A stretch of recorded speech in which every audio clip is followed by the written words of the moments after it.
If you're a nursing student or new grad gearing up for the job application process, I need you to hear this. I'm officially launching Application Advantage this Black Friday. This is my updated and refreshed resume and cover letter course designed specifically for new grad nurses. If you are a new Nurse Society member, don't worry, this course is already live in our school community. Application Advantage is the roadmap that I wish I had, and it's the exact strategy I learned from my experience as a nurse manager and hospital recruiter to help hundreds of new grads land interviews. And here's the exciting part.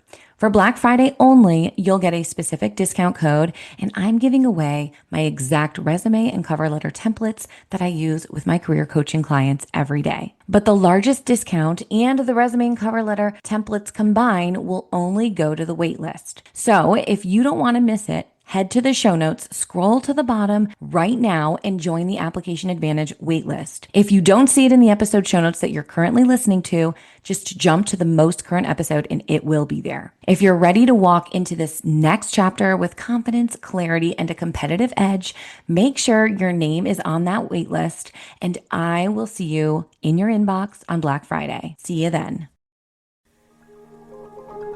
Hey, welcome to Life After Nursing School. I'm your host, Caroline Danna, aka Nurse Coach Caroline, and I'm here to help you, the new nurse, thrive in your career. As a former nurse recruiter, nurse manager, and now your personal new nurse career coach, I'm obsessed with making sure you don't just survive your first couple of years at the bedside. I want you to absolutely rock them. From the challenges to the triumphs, I'll be right here with you, giving you the real-world advice and support that you need to shine. Whether you're in nursing school getting ready for life after, or you're already out there in nurse life feeling overwhelmed or even questioning your confidence, I've got your back. I'll be sharing tips, tricks, resources, and strategies that are just for you. We'll dive into everything from landing that dream nursing job to slaying imposter syndrome, and most importantly, how to keep that spark alive and stay the vibrant and amazing nurse that you are. So if you're ready to tackle the things nursing school did not cover, like how to build a career, trust yourself, and keep your passion strong, then get comfortable because we are about to dive in and make nurse life the best life.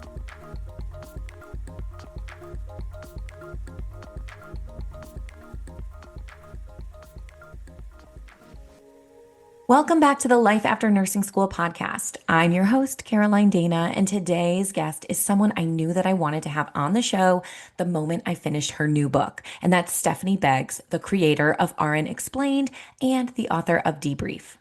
I read Debrief cover to cover on a long flight recently and found myself underlining, highlighting, and nodding through almost every single page. It's raw, relatable, and captures so many of the emotions that come with being a nurse, from first day jitters to the quiet moments after a really hard shift. I instantly felt connected to Stephanee's honesty, her storytelling, and her ability to articulate what so many of us felt but couldn't quite put into words. Beyond being an author, Stephanee is a nurse, an educator, and an entrepreneur who's built an incredible online community that makes nursing content both real and approachable. Her viral RNExplained videos and signature study sheets have helped thousands of nursing students learn, laugh, and feel a little bit less alone on their journey. In today's conversation, we dive into the inspiration and writing process behind her book, Debrief, and what it taught her about healing, grief, and growth, the reality of balancing life as an educator, nurse, and entrepreneur, how she manages boundaries, protects her energy, and stays grounded through change, the meaning behind her 555 tattoo and how it shows up as a theme in her life, and practical wisdom for new nurses learning to advocate for themselves and define their own version of success. This episode feels like sitting down with your nurse bestie who truly gets it, the highs, the lows, and the heart behind the profession. So grab a cup of coffee, get comfortable, and enjoy this inspiring conversation with Stephanee Beggs. I cannot believe I have the Stephanee Beggs here with me today. Welcome to the Life After Nursing School show. Thank you. Thank you for having me. I told her before we hit record that I feel like I'm in front of a celebrity right now. And I definitely wanted to say I'm such a fangirl. I actually wasn't lucky enough to have RNExplained available to me when I was in nursing school. I'm a little bit older than you, but I definitely think I would have probably been one of your loyal students or customers. However, I have been lucky enough to get my hands on your latest book called Debrief, and I read it cover to cover. Absolutely loved it. So thank you for taking some time, and I can't wait to dive into your book. Yes, I'm so excited. Every time people bring up my book to me, I'm like, oh, I can't wait to talk about it. I like to hear what you like best, what questions you have from it and stuff. So it's always so fun to go through. Yeah, when I actually emailed your team, I was like, hey, I've listened to a couple interviews where the person interviewing said they hadn't really finished the book. I said, I've read it. I was like, I've read it cover to cover. I have Yeah. notes literally in my book. When your email came through to do this podcast, I was so excited because I was like, wow, this is probably one of the first podcasts I've done since releasing my book that the interviewer has read the book, has Yes. actually read the book fully, not just like little excerpts here and there, like what I've posted online about it, but you've actually read it. So I'm so excited right now. Yeah. Okay, good. I'm excited. And I actually, it's funny, me and my husband took a trip to France. And so I read it in one sitting on the plane and I was all excited, writing in the margins and all Yeah. these things. But, and again, I've listened to some interviews with you. So I do feel like I know your story now. Yes. However, I'm sure everyone else might not. I would love for you to share your story for so many reasons. I think your story to nursing and obviously after nursing, it's not been like a straight, linear, easy path. Oh, I know you started in business school and then transitioned into nursing school, and you had a lot of challenging family things happen throughout yeah. your journey. So, would you be willing to share? I know the story, but I can't wait to hear Yeah. it firsthand from you.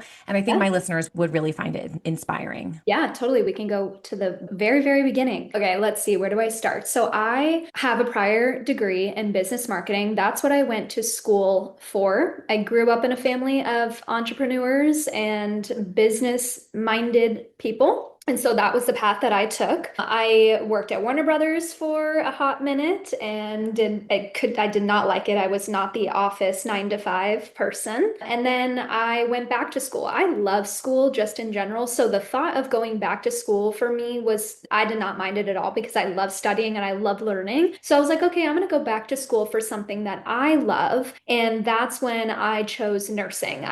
Nobody in my family is in the science field at all, even extended family. So I did all of that research myself. So I went into nursing, got my second bachelor's in nursing, obviously. And in that time period of me being in nursing school, my mom was diagnosed with stage 4 gallbladder cancer, as random and rare as that is, does not run in our family, super random. So we went through that together. 6 months before graduating nursing school, she passed away right before my final exams and the start of winter break. And so that happened. Finished up nursing school. My first job was in emergency. So my specialty is emergency medicine. So I did that as a new grad, started, and I've always been in emergency, and started Unexplained at the same time, which is so crazy and just very unintentional. And yeah, that's me. Yeah. Okay. I want to pause for a moment and talk a little bit about your mom passing away in nursing school. I know you mentioned, whether it's in your book or an interview, that the timing of her passing was around winter break. So you had some time to grieve before jumping back into the swing of things. But how did you not let it derail you? I'm so impressed that you were able to continue putting one foot in front of the other. Do you think you're just like a strong person in your core? What did you do? How did you do it? I don't think there was any specific thing that I did. I just think it's just naturally me. Yeah. Like naturally, like this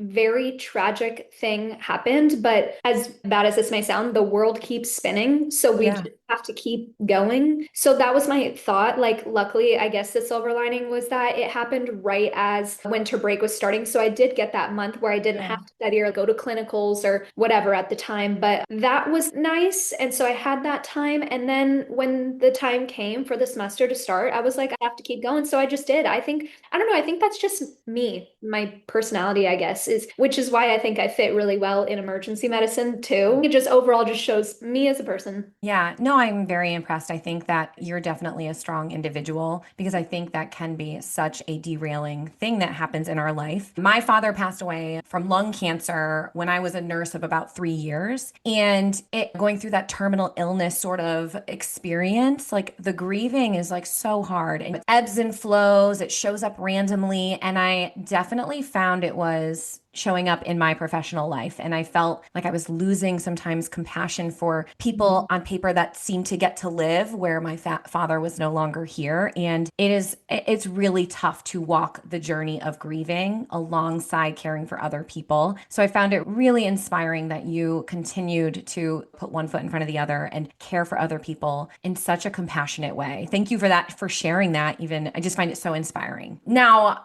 I want to highlight a part in your book on page 19. Will you describe applying to 7 hospitals and facing rejection after rejection and finally being one of only 2 nurses hired out of a pool of over 2,000 applicants? And you're out of California, correct? Yep, I am. Los Angeles. Okay. So my business, I help new grads land jobs, and I am from the East Coast, and I started this business knowing it was tough out here. And through my business, I have learned, holy cow, California is even more Oh, competitive than over in the East Coast. So I am just so grateful that you shared that like tidbit of your story in there. I think it could have been a piece of the story that you're probably like, you could have overlooked it, but I feel called to really make it known that getting your first job is actually very competitive. It's very challenging. And nursing students, like, they're unaware. No one is really telling them that they really need to prepare for the job market. And did you find the competitive job market surprising to you, or were you like in the know that it was going to be hard? no, I was so surprised. I was so surprised, and especially because I started right at the pandemic, during right when COVID started, when nurses were needed the most. So I thought, okay, just graduated. I am ready to go. I am so eager, put me in, and nobody wanted me. And I was like, that is bizarre. I thought it was going to be so easy to get a job because we were so needed at that time. And it was not. It was so hard. So I like to tell people now that give yourself, it takes about at least 6 months to land a job. It is not like instant. And it took me about, when I think about it, I passed the NCLEX in July. I didn't land my job in the ER as a new grad until December. So almost about 6 months, 5, 6 months. And yeah, it was such a shock to me. I was not expecting it. Yeah, I find nursing schools are not really preparing nursing students to know what the job market looks like. And then all of a sudden, you're in this limbo of you've missed a round or two of applications for nurse residency programs. You were overlooked. You have student debt that is just accumulating. And you're in this window of, hello, I'm excited to finally have my license. I want to work, and nobody wants me. And then, mind you, like the public and the media will say there's a nursing shortage and we need nurses here and there. Please, if you're a nurse, if you've like come out of retirement, it's like, wait, no, we have many nurses that are like ready and willing. I do so appreciate when I got to page 19, I was like, yes, I've been saying this. So I Yeah. really appreciate you adding in that detail. Cause again, I think it could have been something like maybe you would have thought, whatever, this is like a small part of Oh, the journey, but I because really appreciate it. I have to say too, some of the most common DMs that I get on my social media is I feel so discouraged. Why can I not land a job? I don't know what to do. Why is it so hard? Nobody wants us. No one wants me. Like it's crazy. And so I was like, all right,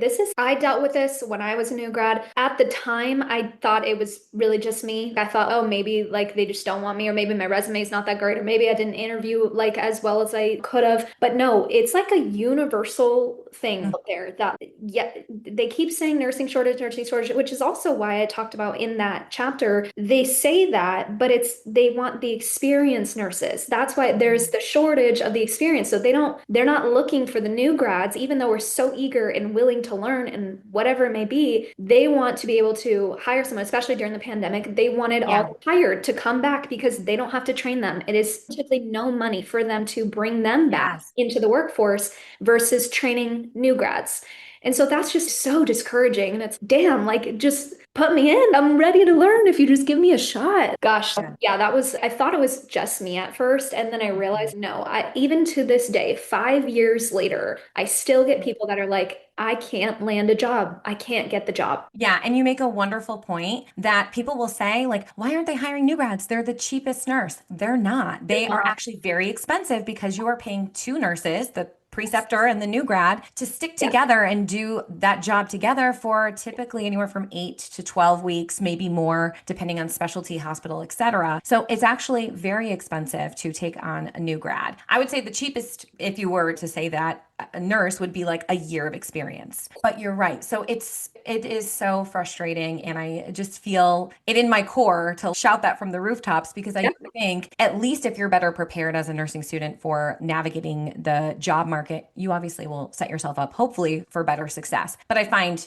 people jump into it and are completely blown away by the reality of it. So Yeah, I think that's also goes back to nursing school of there needs to be a got it. This could be a whole other tangent of I could go if I could rewrite the curriculum for nursing schools. Oh my God. But there needs to be in that last semester, not even like this semester of, but there needs to be some guidance when these students graduate of what do we do next? Because if I feel like after you graduate, it's like, all right, bye. Like that where there's no help, there's no guidance, there's nothing, not even for taking like how to sign up to take the NCLEX. Like from the moment you graduate, you're done. Like they don't really talk to you anymore, and it's crazy to me. That's my tangent no, going on. you are literally speaking my language because I feel like also nursing students were typically like overachievers and we're somewhat type A and we love to prepare and we love to know what's next step. Am I doing everything I'm supposed to be doing? Give me the instructions. I will do it exactly how you tell me. And then all of a sudden we just throw them to the wolves. And I also find that nurse residency programs, yes, they are a bit more supportive of an environment, but they're actually still not supportive enough. Like we need to do way more, add way more into these residencies to really take care of the new grad entirely, not just from a professional standpoint, but making sure their mental health and their self-care and their boundaries, like they know what those are and can implement them from day one. But I could go on a whole other tangent with you. I want to pivot a bit and just say it's so wild how like the universe works. You went to business school and then you went to nursing school and then you ended up being both like a nurse and an entrepreneur. What do you think the most surprising thing about being an entrepreneur or being both has been? Oh, okay. This one might be an unpopular opinion or popular opinion. I don't know. We'll see. I think my business degree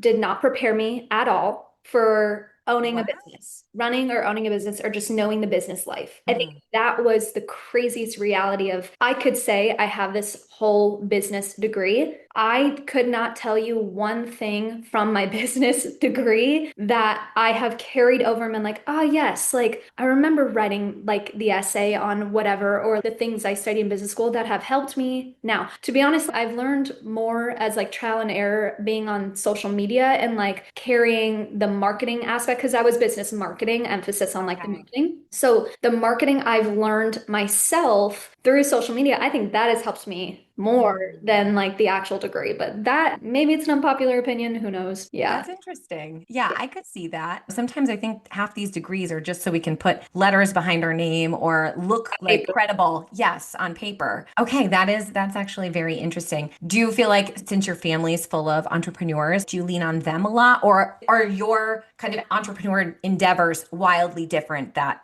they're not Yeah. necessarily helpful? Think there's so many layers. So I think Yeah. that okay, so my mom and dad, which I wrote in the book, my mom and dad own a software company. It's so wildly different than anything medicine related. When I started RNExplained, when that kind of came about, my mom already passed away. So she Yeah. obviously was no help to that. So I did not have her. My dad ended up leaving. He chose another woman, left the rest of us. So he Okay. really, when I very first started, yes, he was around to give me some guidance at the time, Mm. but he was so preoccupied with other things that I would say he wasn't really too much of help, honestly, like after a couple months. So I didn't really have that. So those two were my biggest business people I looked up to and whatever. My brother and my sister both own their own companies, post-production. My brother does like filming and editing. My sister's a graphic designer. So they have their own companies and stuff. And I do see the business world from their point of view. But again, it's so different than Mm. the field that I'm in. So I can only really take so much. However, what I did notice, which is funny, full circle moment is that my brother and my sister have their specialties, what they're into, editing, filming, graphic design, have come together in my own company to help me with the editing, the video production, and the graphic design. And it's crazy to me that three siblings, we all just went into something that we all loved and they all came together. So I thought that was cool. But in terms of like the business aspect, like the guidance of that, I didn't really have too much, but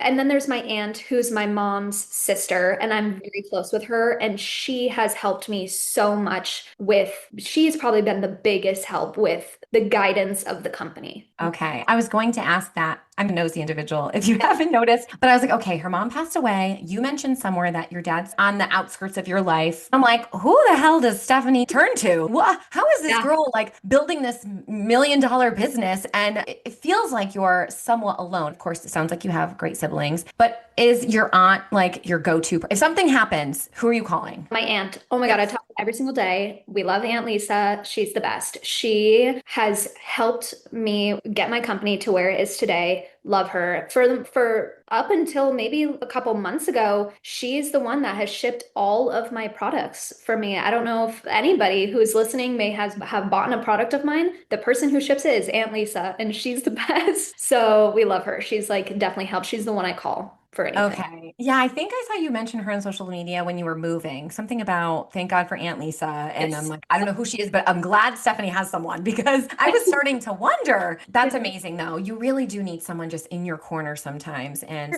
that one person that you call that just seems to make, even if they can't fix anything, they just make you feel a little bit better. Okay. At what point did you start RN Explained? I know you started sharing how you were learning and you were maybe had an educational video that sort of went viral. What did that look like? That went viral, and then you were like, oh, wow, like I should start an Etsy shop. Like, how did this transpire? It was simultaneous with my graduation. I graduated literally, I would say the week the pandemic came about. I lucked out like in nursing school. So I graduated right then. Because of that, once I graduated, obviously I'm studying for the NCLEX. Studying for the NCLEX, I could not meet up with my cohort to study. So I would create these videos and study myself. I had so much time on my hands that I started to handwrite these little nursing sheets of the hardest thing for me to grasp was diabetes. I would handwrite these like DKA, diabetes, like different things, right, that I like couldn't grasp. And then I would teach them to myself in these videos. And that's how I spent my days. And I was just like so bored doing that, studying for the NCLEX. TikTok came about at that Yeah. time during the pandemic, and I posted a video of me teaching, I think it was SIADH, something so random. I was teaching this video. I thought nothing of it because I was just so bored. I'm like, all right, I'm just going to post this. And it popped off. Like everybody loved it. They loved my teaching style. They loved the handwritten notes that I was like making and I would teach from.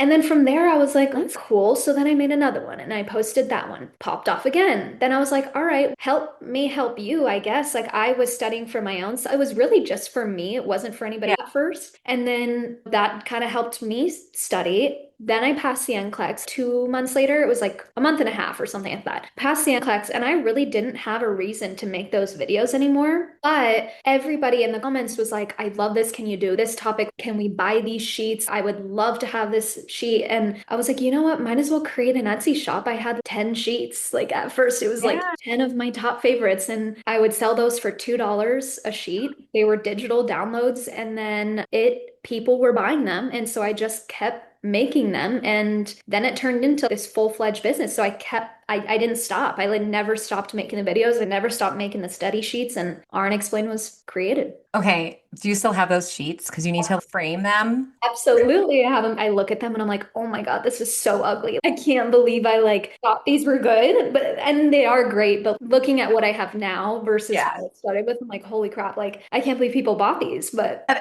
I'm laughing because even in my own like entrepreneur journey, like you put out something that you're really proud of, and then time goes by and you look back and you're like, oh God, gosh, like I do better than that. But you're learning as you go and you think at the time that is good, but then you grow more and then you look back and you're like, that's not good. Let me revamp this. So then you had like from graduation to your first job, you had about 6 months. It was the pandemic. So at least like maybe this was a silver lining that you had this boredom and this time where you just started getting creative and teaching online. And then, like you said, that's sort of when things popped off, that's really exciting. Everything really does happen for a reason. It really was the perfect timing. And at the time, I had obviously no idea, but like truly everything fell into place at the right time. I had that 6 months to get the business off and running. And then from there, it was like stable. Then I started my new grad position. So I was balancing both at the same time. And that was okay because RNExplained was like stable at the time. And then we just kept going after that. That's amazing. I absolutely love that. So, obviously, we're going to jump into your book. I have some questions about the book writing process. What did writing a book look like for you? I know you had a notes app on your phone where you were putting in these different scenarios that you were going through, these different patient situations, obviously being like aware of HIPAA and things like that. But just because you were just compiling these things, and then at some point you were like, I have enough here to really share. Like what? And then what did that look like? So I've always joked my whole life, I want to write a book because nobody listens to me. I want to write a book, then people will listen to me, all will be well.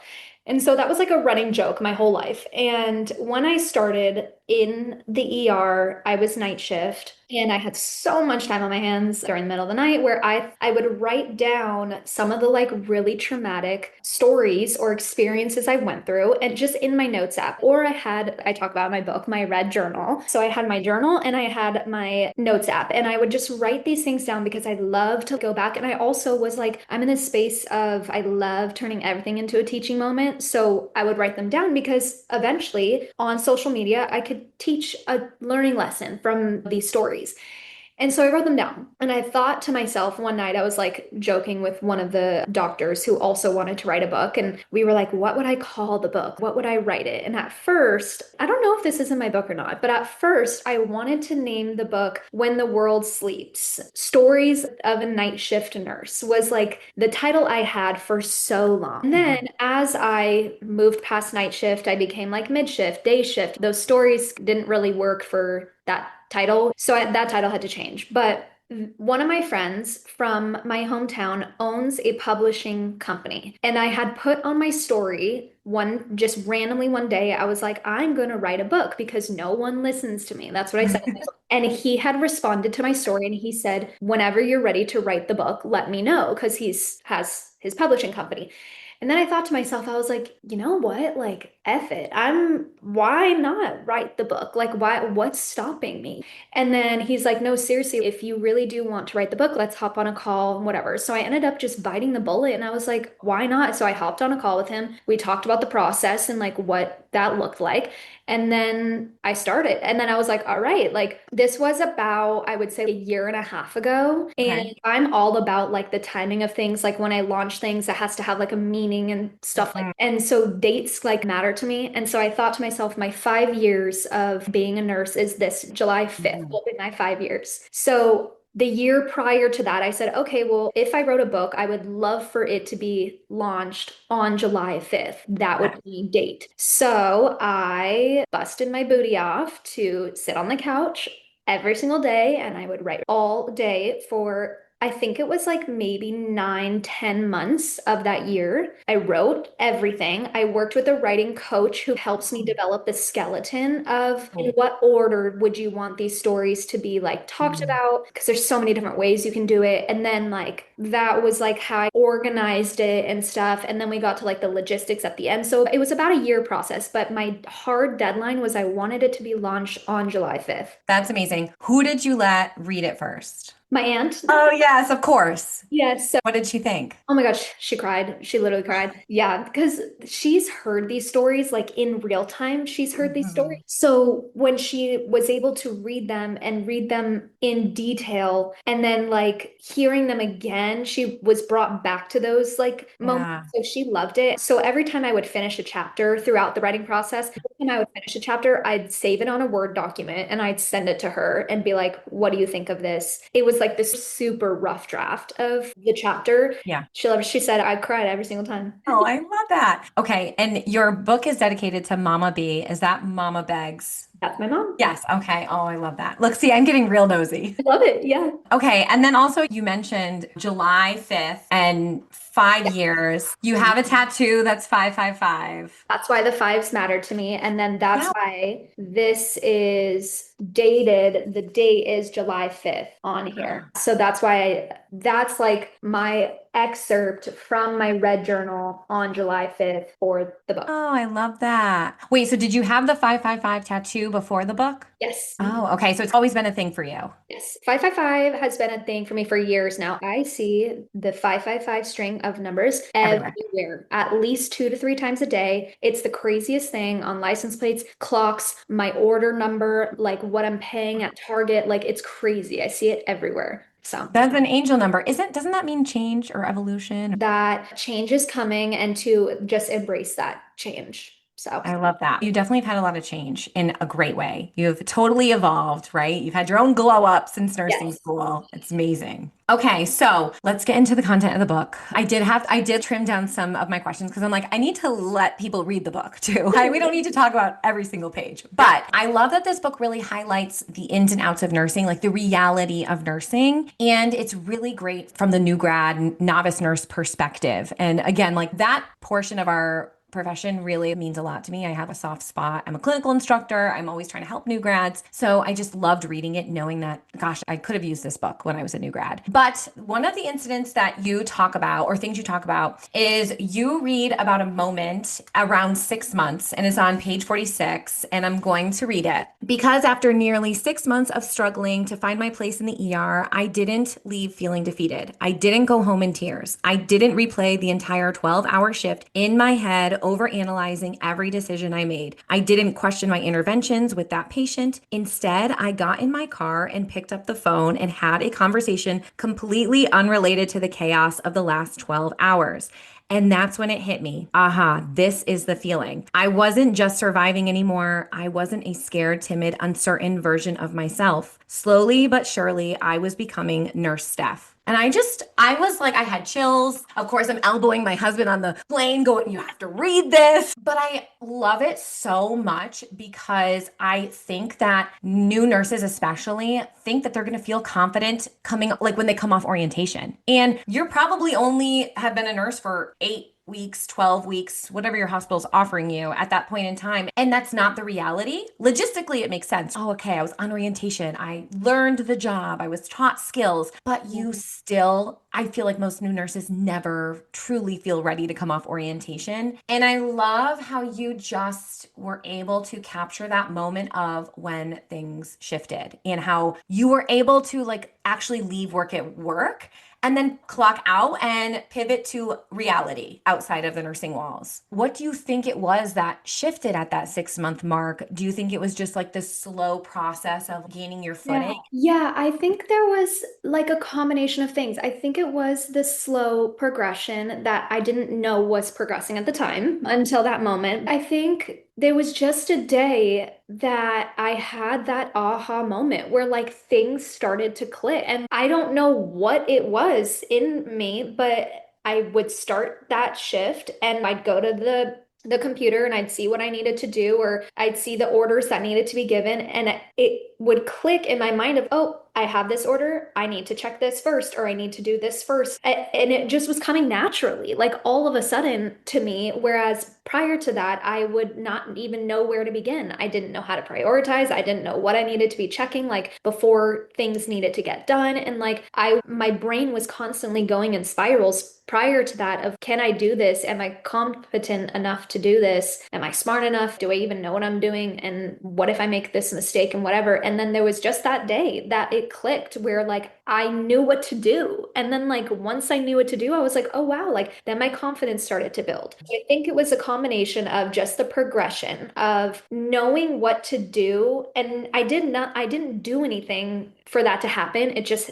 Mhm. naturally occurred. And then from me recognizing that, my confidence got better. And I think the confidence was what made it click for me of I can do this. I am the nurse. I can do this. And then also, I think what helped me too was nurses are not that nice to each other. And that's also another topic we could spiral Mhm. on. But going through the first like 6 months of being a new grad and experiencing not so nice nurses. And there Mhm. was just a moment, I feel like around that same time, where I just stopped giving a fuck. Like I stopped caring what they thought of me or if they thought I was dumb or if my question was stupid and whatnot. And so I think it was just the culmination of all of that. And it all happened at the same time where I was like, I don't care what you think. Things are starting to click in my head. I'm now getting confident. Here I am. I feel like the nurse now. Yeah. Yeah, I think too, what I love that you did in that excerpt there is that you highlighted the aha moment outside of work. And I think that's when you really do realize as a new grad that like it's come together. Because I remember, especially in the beginning, you have that pre-shift anxiety. You have the Yeah. night before anxiety. You leave work and all you're thinking about is, did I chart that? Did I Oh did my I God. advocate Yeah. enough? Your mind is What's still my focused on today? work. Yeah. Yes. And I swear, I feel like you finally have reached that point of at least confidence when you're not like thinking about it outside of work. You're not focusing on it. You're not as anxious about it. That I think is when you really realize, okay, I can be a nurse at work and then I can be who I am outside of work. Yeah. Oh, totally. There were days that most days in that first 6 months, most days I would leave work and I would retrace everything I did. I'd have the dreams of, yes, did I forget to do something or did my patient die or like something? Am I late to work or something? I'd have the dreams. I'd leave work crying. There were just like days where most days were like that. And then it just, once it clicked, it all made sense in my head of, wow, I actually left work and I didn't think about that. And I called, and the person I called, guess who it was? I called Lisa and I'm thinking like, and I got off that call and I thought, wow, I did not talk about work at all. Okay, this is a shift. This is interesting. And I noted that. And that's what I talk about in the book. And I don't think there was really anything where I could tell myself, I honestly just had to give it time. I had to give Yeah. it time to get to that point. And so I tell people now who are like, I don't know if this is right for me. I don't know if I can do this. Am I in the right career? Am I in the right year? Yeah. Like, I feel stupid, questioning everything and whatever. I'm like, you just have to give it time. You really do. And everyone's timeline is different. And I do appreciate you highlighting that you were having all the dreams and this and that because it is so true. I think because our profession is like, it is high pressure. It is a really challenging, scary profession in a way. We are caring for people's lives. I remember I would sleepwalk terribly. My poor husband, who was my boyfriend at the time. Oh, yeah. There was one night where I had taken his arm, had all the lights on, and I was like getting ready to poke him for an IV. Granted, thank God I didn't have anything in my arms, but he Yeah. was like, Caroline, in the middle of the night, you were like, all right, on three, you're going to feel a little pinch. Yeah. And he's, what are you doing? I was grinding my teeth. Like it was like, it just was all encompassing. Like it really infiltrates your life in that first year, especially because I think most of us aren't really educated on the tools of stress management and what is this year going to look like? How can I protect myself and my health and well-being along the way? So I really enjoyed that part. And again, like shining light on the parts of nursing that no one talks about, I think is so important for us. Now, I also really love this quote from the book. It's one of my absolute favorites. And I think it's towards the end of the book. I didn't put the page number, which is not like me, but I'm sure I scribbled all over it. But the quote is, you don't graduate nursing school as a nurse, you become one. And I was like, oh my gosh, this is so well said. But I want to know from your standpoint, what does becoming a nurse mean to you? I think a big one would be two things. I think Yeah. you become a nurse when you gain that confidence, which we talked about, like you become that nurse. But, and piggybacking off of that, I really think you become the nurse when you learn how to advocate. I think that is when you become one because Yeah. if you think about it, like nursing school, you're learning the textbook stuff, right? Like you're Mhm. learning, really, that's it. Like you're learning the textbook stuff. You do not learn how to advocate until you are in the moment of needing to advocate. That's when I think I will look at new grads like that I am just observing like around the unit or that I'm training or whatever. And when I see them step into themselves and into that advocating role and the confidence that's needed to advocate and those two go hand in hand, that's when I will look at a nurse and I say, you are a nurse. You have become a nurse. So I think the advocacy is huge to becoming a nurse. I agree. We need to start like becoming a nurse party or something where every time a new grad like finally finds their voice and is able to advocate successfully, like you're a nurse. You Yeah. officially made it. Exactly, Right? because I think that's huge. If you can't advocate or speak up or be the one that, people don't like because like you are just pushing for what's best for your patient, and people might not like that. But that's when I'm like, okay, I don't think you're a nurse yet if you aren't able to advocate, because I think that is so big Yeah, in I agree. And I think it obviously can be very uncomfortable to learn. But I think too, even starting small, okay, maybe if you're too scared to go to the doctor directly to be like, this is what's going on, go to your trusted, more experienced nurse being like, hey, I think this is going on. Do you agree? I'm going to go talk to the doctor. What do you think I should say? yeah. Look, it doesn't just happen overnight, but I feel like, hey, advocating, bringing it up to someone else you do trust is still advocating. You're learning, you're getting direction from an experienced nurse. I know there were many times, especially when I started in the ER, where I would advocate for my patient, but it wasn't effective enough. And I would go to my charge nurse and she'd know I was this little new nurse. And I would say, hey, I told the doctor that this is what's going on, but they're not doing anything. And then she'd march over and go, Caroline, talk to you. And she would Yeah. back me and I would watch how she handled it. And then I would learn from that. And just because maybe you didn't effectively advocate or get your point across the first time doesn't mean you stop there. Go tell someone who cares. Go find someone that will help you get that message across until you know you can do it on your own. Yes, agreed. It's definitely a learned behavior. And I picked up traits of like how to advocate, like you're saying, from other people that I looked up to when I was a new grad. And that really made a difference. And honestly, like practice makes perfect. If you tried, but you got nowhere, at least you tried. And then as your confidence builds, then people start to take you more seriously, all combined. Yes, and you will get there. Just it takes definitely some practice and it's like you said a learned behavior. In the book, and we talked about this briefly, you share your experience with workplace bullying. And you really go into an experience with a previous manager who essentially bullied you, undermined you, and tried to make you feel less than. You also share experiences with quote unquote like nurses eating their young and other kind of workplace hazing. How did you stay? How did you find the strength to take that?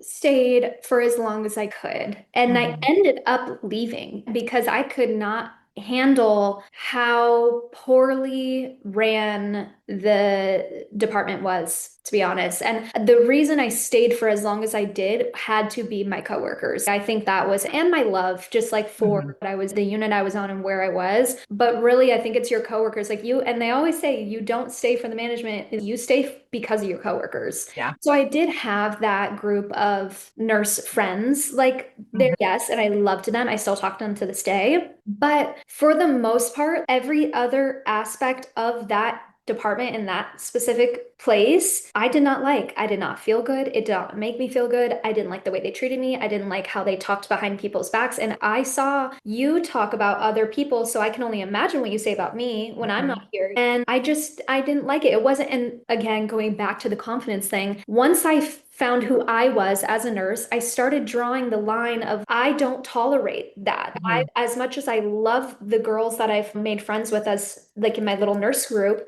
and stuff, I will leave because I don't Yeah. like the way that you run this. I don't like the way that you handle the patients. I don't like the things that you guys are doing behind the scenes. That's not what I stand for as a nurse and how I Yeah. became me. And so that was that. But the nurse bullying is real. It is real. One of my first shifts in the ER. So I was a nurse for 1 year on med surg, then went to the ER and stayed there for most of my career. But I remember one of my first shifts in the ER, we had a code situation. And of course, I follow my preceptor in there. My preceptor is doing all the things, drawing up the meds, and someone else is doing CPR. And I'm like, I might as well have been a nursing student at that point because I was, wow, like taking it all in. Like, this is nothing like med surg. And I will never forget another coworker who I actually like now, and I think this was probably just the culture again of that area, is that she like yelled across to my preceptor, hey, I don't think your new girl's gonna make it. Cause I'm just sitting there like eyes wide. And then I was like, oh my gosh, am I not cut out for this? And it gets you a little bit, especially when you don't have that confidence in your own skill yet built up and when you're new to an environment.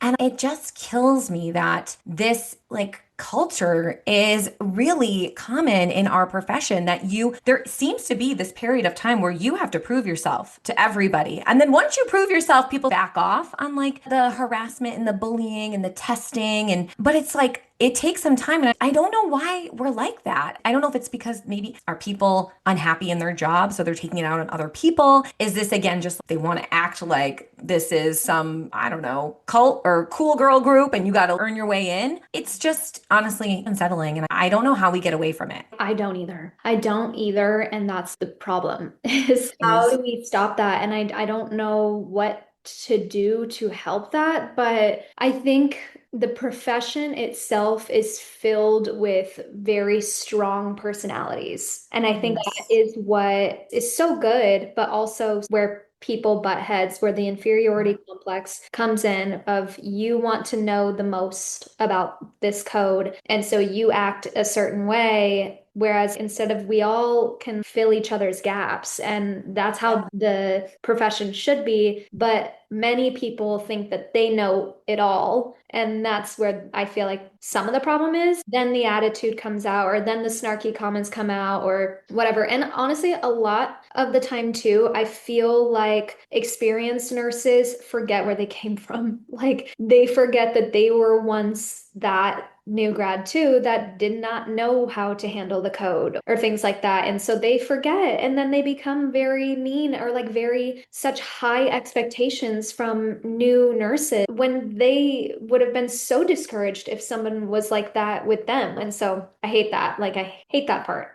of the job. Yeah, I had this coworker instead after the code come over to me and said, hey, you looked a little like overwhelmed during that code. Do you want me to walk you through anything? That would have been like, wow, yeah, I was scared shitless. Would you walk me through everything we did in there? But instead, it was more, and then I felt like all eyes were on me. Here we are in the middle of a code. Hello, unprofessional. Let's focus on the patient. And then all of a sudden, everyone's looking at me. And then I think everyone's probably like, oh gosh, like who did we hire? This person's not going to be competent ever. So it was one of those things that I'm like, I'll never forget that feeling, that situation, and I'll never be able to fully trust that person either going forward, which is not great for coworkers. Now, I want to go back to your manager too, that like really tried to undermine you. I know there was one part in your book where she like treated your business like a little hobby or she would bring it up and whatnot. Did that ever get to you? Did you ever have imposter syndrome because of her? 100%. Yes. I do think, though, I think my experience as a new grad was a little bit skewed from the normal experience as a new grad. I did experience all of that same stuff and the doubting myself and whatever, but I had this other layer of I have this business and it is in the same field as me working bedside. It's still in medicine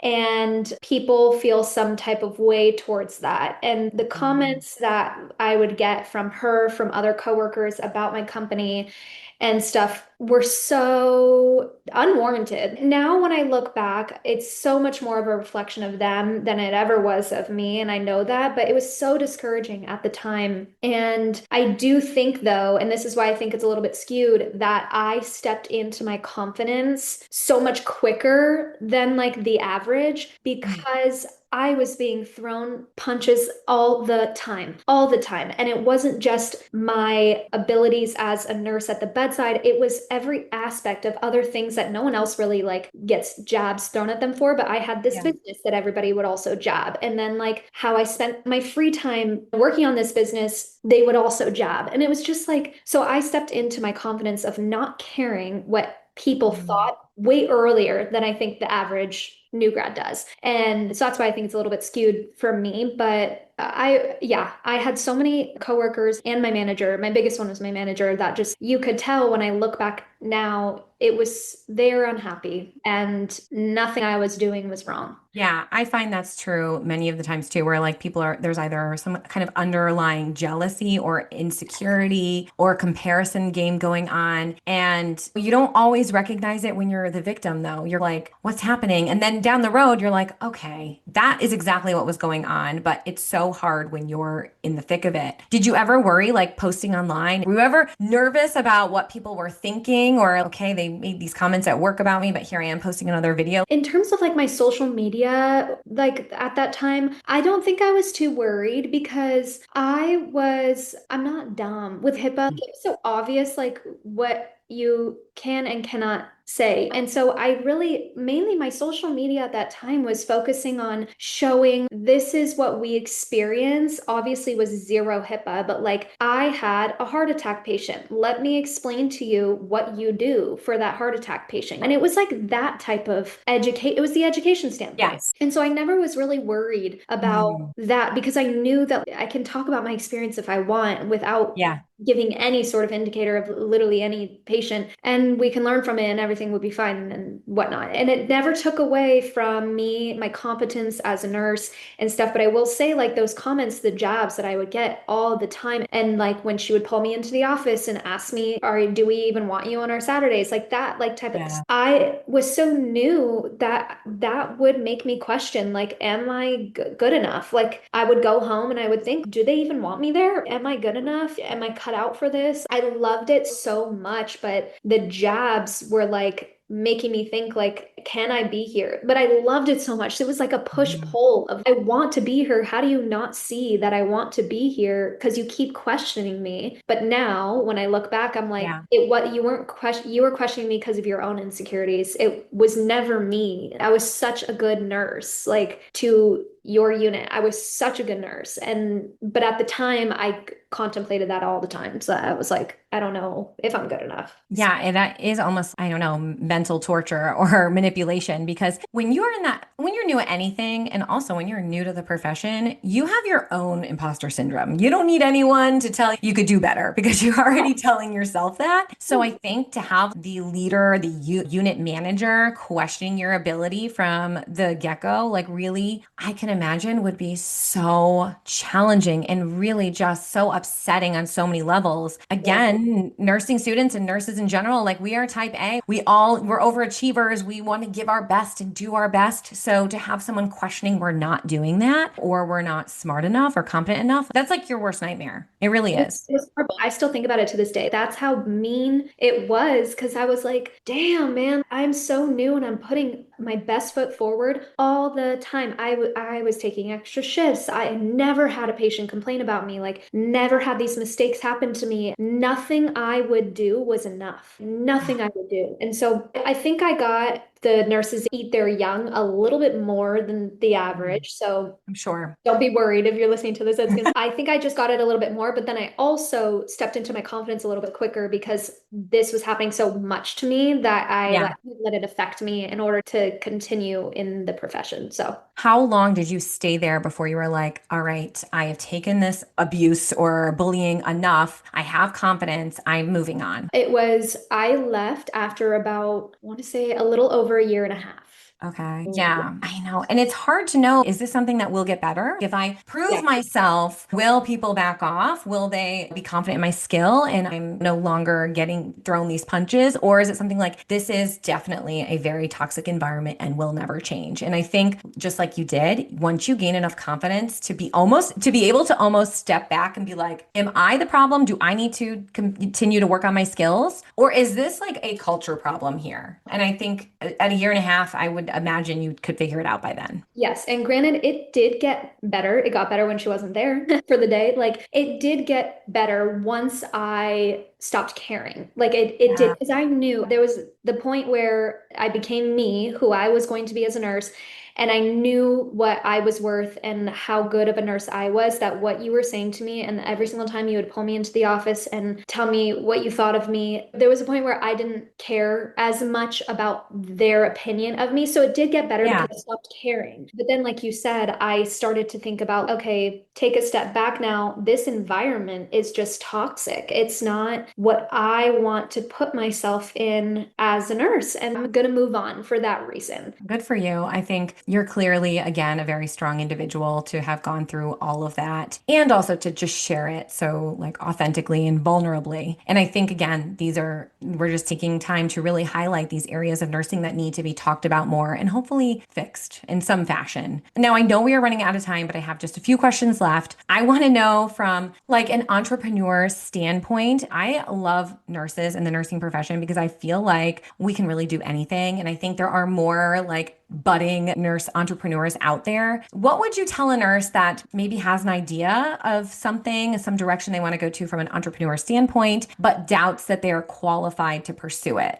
Okay, I would say if you want to pursue something, you have to be ready to put your all into it 25/8. Like all the time. I don't think that I would be where I am at with RNExplained if I didn't put all of my free time into it. And I genuinely love it. And so Yeah. that's why I do that. Like my free time here, I sit on my computer and I work on new products. That's fun for me. On the Mhm. weekends, I work on RNExplained. When I lay in bed, I work on RNExplained. So it's like you have to love it and genuinely want to be doing it and work on it in all your free time. That's what I say, like just from my standpoint. Yeah, I think that's my biggest thing. Yeah. What does your team look like now? Are you a one-woman show? I have a pretty small team, I'm not gonna lie, and that's Love because that. I like to do everything myself. But also, it's unique because the education I give comes from my own brain. I can't really duplicate that. So I really have this team that's creating all of these educational scripts for me or whatever because I'm the teacher. Like the way that I teach, no one else really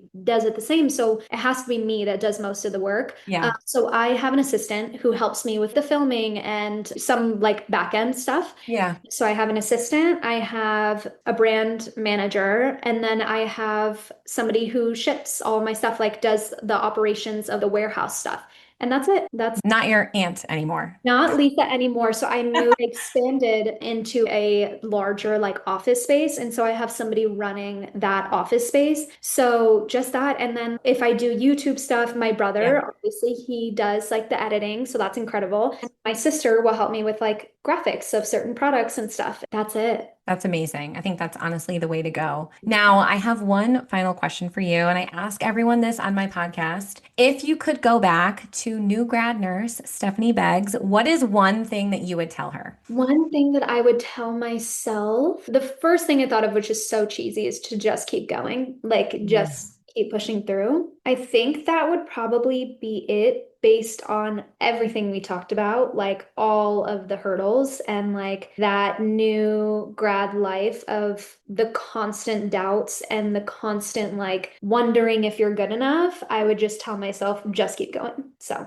I love that. One foot in front of the other, right? Every day. every day and it will click for you and you will find who you are as a nurse and all will be well. All will be well. Honestly, it's been such an honor to have the first nurse ever to make Forbes 30 under 30 list on the show today. Stephanee, you are truly a trailblazer in the nursing world. I deeply admire your authentic voice and how you continue to shine light on parts of nursing that need to be talked about. Your passion for supporting and uplifting new nurses is so inspiring, and I can't wait to see all the incredible things you'll continue to do with your platform. Thank you so much for making time to be here with us today. It was an absolute pleasure having you on the show. Thank you for having me and thank you for reading the book.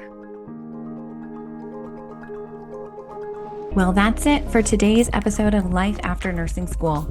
I hope you feel more confident and ready to tackle the challenges that come with starting your nursing career. Remember, the first year or two might not be easy, but with the right mindset, you can overcome anything. If you found value in today's episode, I'd love for you to hit that subscribe button so you never miss a future episode. Also, please consider leaving a review on your favorite podcast platform. It helps so much in reaching other new nurses like you. Thanks for listening, and remember, you've got this. Take care and see you next time.